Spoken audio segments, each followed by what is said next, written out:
السلام عليكم ورحمة الله وبركاته. جايبين لكم النهاردة فكرة من أفكار توفير العلف. ازاي نوفر في العلف، خاصة مع طبعا انتوا عارفين كتير بيخاف من التربية بسبب موضوع غلاء سعر العلف.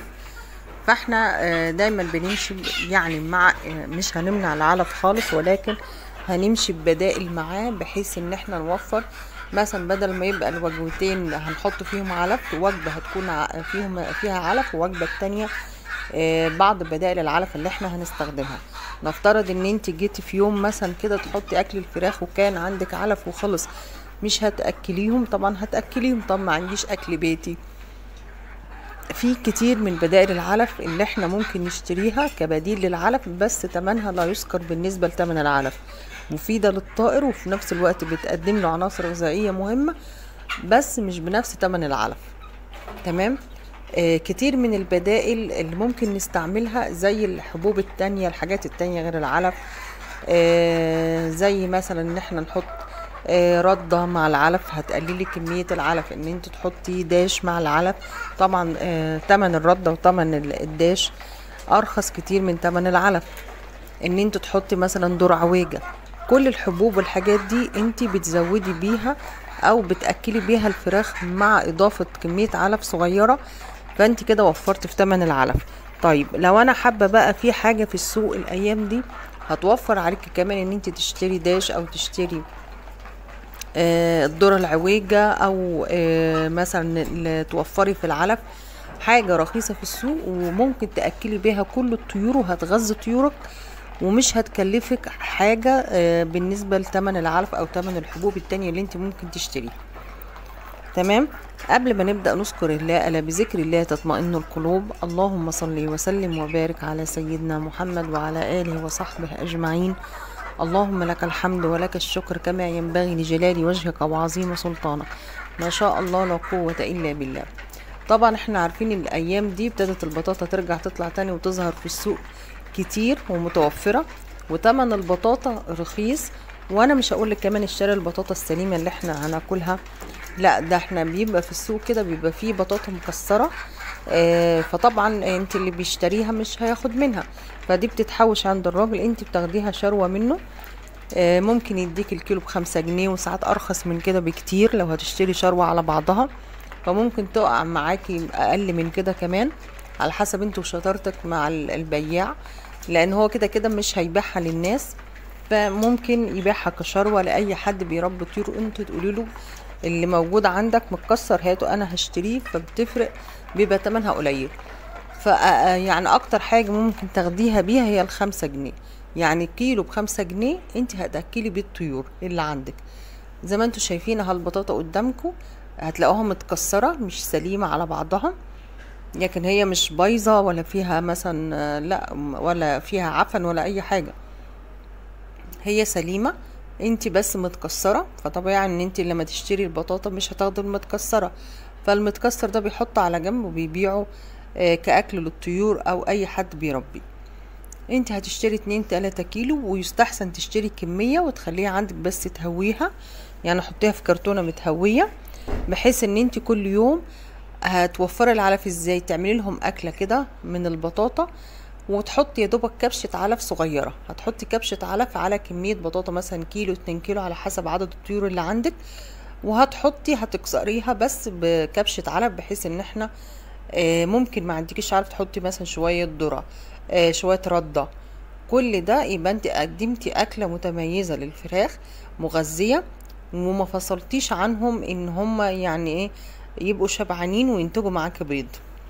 تمام.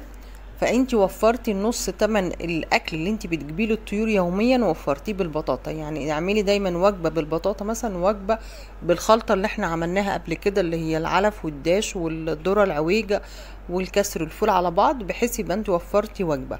او نفسها البطاطا حطيها عادي مرتين، بس هتحطي معاهم زي ما احنا قلنا دلوقتي، تحطي كبشه علف، تحطي شويه ذره، شويه رده اللي موجود عندك، واكلت طيورك مثلا النهاردة يعتبر كده بحاجة لا تذكري، ب5 جنيه كيلو البطاطا اكلت بيها طيورك وشبعتيهم، وانتاج البيض عندك ما تقلقيش مش هيتأثر، لان انت حاطة معاها كمان حاجات تاني. زي ما انتوا شايفين بعد ما هتبشري البطاطا ماشي، هتكسريها بالسكينة بس هيبقى صعب عليكي، هو احسن تبشريها. ممكن تسلقيها برضو وتقطعيها صغير وتديها لهم زي ما انتي حابة. ما عندكيش وقت هتبشريها كده وتحطها لهم. انا حطيت من تحت هنا في بواقي بصل وحاجات من حاجات البيت، وحطيت عليهم زي ما انتوا هتشوفوا دلوقتي شوية ذرة. كان عندي شوية ذرة حطيتها عليهم، وشوية بواقي من بواقي الخلطة بتاعة العلف اللي احنا بنعملها الاقتصادية. احنا كده كده بنعمل خلطة العلف عموما حتى من غير البطاطا خلطة اقتصادية، بيبقى فيها كمية ردة وكمية علف وكمية ذرة عويجة وكمية داش، بحيث ان انت توفري. لو حسبتيها هيقع عليكي ارخص بكتير من انت تاكليهم علف صافي، وفي نفس الوقت ما تقلقوش في انتظام لانتاج البيض، لان احنا حاطين في الخلطة دي كل العناصر. برضو ده الباقي اللي كان موجود، فقلبتهم مع بعض وقدموهم لطيورك، هيدعولك على الاكلة دي. فيها كل العناصر متوازنة مشبعة للطيور، مش هيبقوا جعانين، وفي نفس الوقت انت وفرتي. واحنا موسم البطاطا المفروض تستغلوا دايما المواسم اللي بيكون فيها الحاجة، لانها بتكون سعرها رخيص وبتكون حلوة وموفرة. فيعتبر البطاطا بديل قوي للعلف. لو انت عاوزة توفري في العلف، واحنا كلنا طبعا مع الغلا عاوزين نوفر في موضوع العلف، فاستعملي البطاطا. طبعا البطاطس طبعا غالية، فلا البطاطا مفيدة وفيها نسبة سكريات ونشويات وفيتامينات قوية، فمن الحاجات المفيدة للطيور عموما مش بس للفراخ، لكل الطيور. اكلي طيورك ووفري، وروحي اشتري من السوق كام كيلو كده وعينيهم عندك طول الاسبوع، وحط منهم للفراخ، وشوفي هتوفري كتير ازاي في تمن العلف. هتحسبي الاسبوع ده لو اكلتيهم طول الاسبوع بطاطا بالحاجات اللي احنا قلناها، هتحسبي الحسبة بتاعتك هتلاقي وفرتي اكتر من نص تمن الاكل اللي انت بتشتريه من بره. ودايما حاولوا تستخدموا، يعني مثلا في موسم القمح نجيبوا قمح وعينوه بحيث تحطوا منه للطيور. زي ما قلنا البطاطا موسمها دلوقتي.